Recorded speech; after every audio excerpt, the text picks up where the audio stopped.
This video is brought to you by Miniature Market. Thousands of board games, discounted prices, miniaturemarket.com. Hello my friends, it's the Game Boy Geek here. Today it's all about the letters and the words, but not just about the letters themselves that are on the page or on the cards themselves. We're actually going to be delving into a dungeon and casting spells, which are our words, to combat the monster there. We're talking about Dungeon Scroll. This comes from Game Salute. For 2 to 6 players, takes about a half hour to play, and it's based off of an electronic app. And now this is in physical form. So let me show you how it's played, and I'll see you on the other side.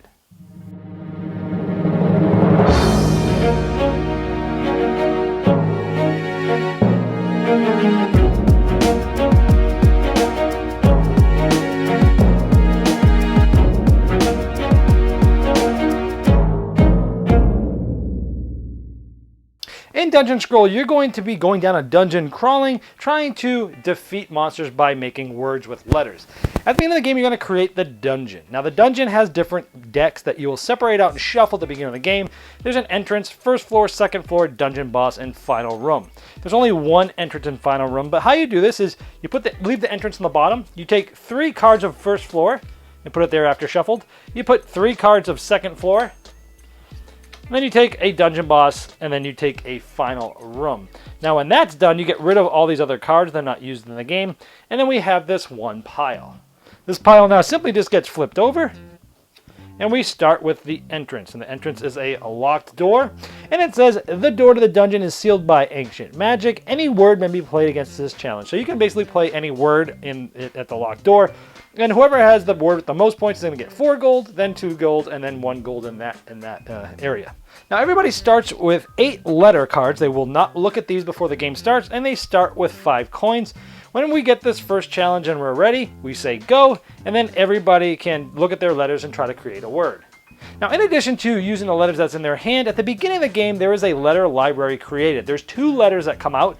There's 1 consonant and 1 vowel. And after those come out, these are here the whole entire game that you can use in a word that you're trying to create during the game. And when you're done spelling a word, the first person, they basically put the cards down, all the rest of their cards go face down, and then they flip this timer.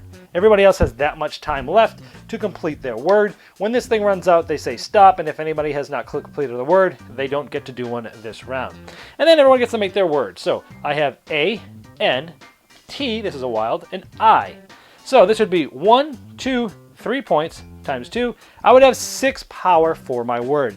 And again, once we look at who has the most power, we then see whoever has the most gets 4 gold, then 2 gold, then 1 gold in that certain thing. You have to actually have completed a word and completed the challenge correctly in order to be in the running for this.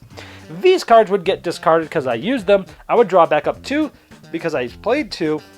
But I'm not going to look at these until the next challenge and we start. These stay here the entire game. They can be used every round, but they can only be used in 1 word per round. More on that later because there's certain challenges that have you play more than 1 word. Now for the player who did not play a word, they can discard as many cards as they want and draw back up to 8. Everybody will have 8 at the beginning of every round before we see what the different challenges. So let's take a look at some of these different challenges and see. We have a cave rat. Before the battle begins, each player must randomly discard 2 letter cards from their hand, so that might mess you up. 4, 2, and 1. Another first level, our horror squirrel. To qualify for this challenge's word, player must cast a word that is a noun. Note, a noun is a person, place, or thing. 7 coins for the best, then 4, then 2. Now in this game, no proper names. You're always doing 1 words, and there's nothing with capitals, no proper names normally like that.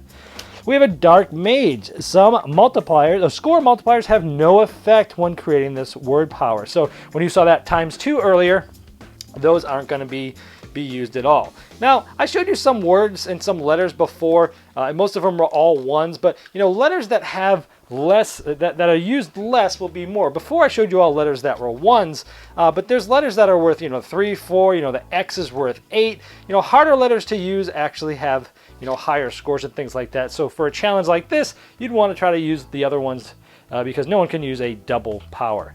Some of the cards here are blank. So there's a handful of cards that are blank in here, so you wouldn't do anything of that. That was a second floor monster, so let's look at another one of those. That's the Traveling Merchant.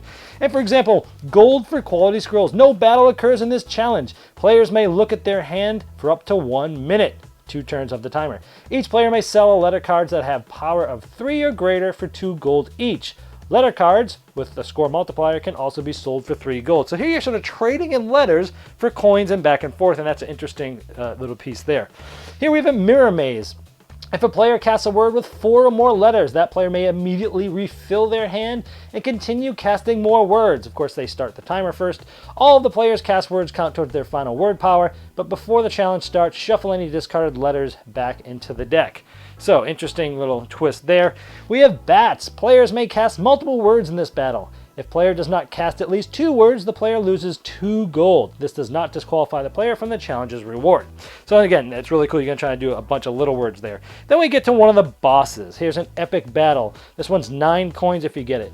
And you must, cast a word that contains 6 or more letters. If no one does it, then the one with the lowest word power loses 2 gold. And this happened in our game. We did this for 3 rounds, and my opponent lost a total of 6 coins over those 3 rounds, and it helped me win the game. The challenge must then be reattempted. Players may discard letter cards before doing this challenge. In between, because you can do it more than once. And then we have the final one. This is always the final lost room. And essentially, you're casting multiple words in this battle, but each player may draw 5 additional letter cards. So you get a lot more cards, but you're trying to do basically as many words as you want, but 10, 6, and 3. That's pretty much the game. It's different every time because you have different monsters. Whoever has the most coins at the end is the winner.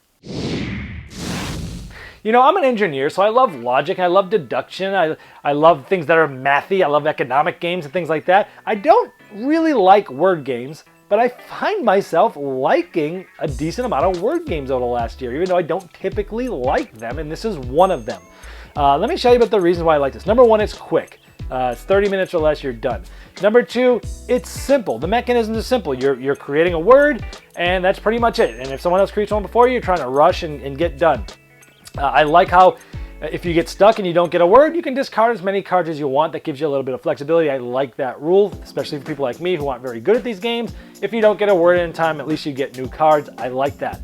I liked that how every card that you come up to, the different levels, first floor, second floor, and boss monster, are different. And they're giving you different challenges. Maybe you have to make a word that's 6 letters or more. Maybe you can do as many as you want. And the one who has the lowest has to pay some coins. And I like how it changes your mind. It changes what you're thinking about. And every game is going to feel different because there's a lot of those cards there. Sure, if you've played this game, 10 or 12 times, you probably have seen all the cards.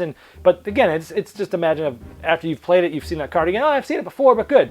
It's mixed with this other card that I haven't seen together. So overall, I think it's a good game. It's a solid word game. I like the letter library where you do get two letters there that you can use all the time throughout the game. And I like the variability of it. So for a quick, light word game, I like it quite a bit.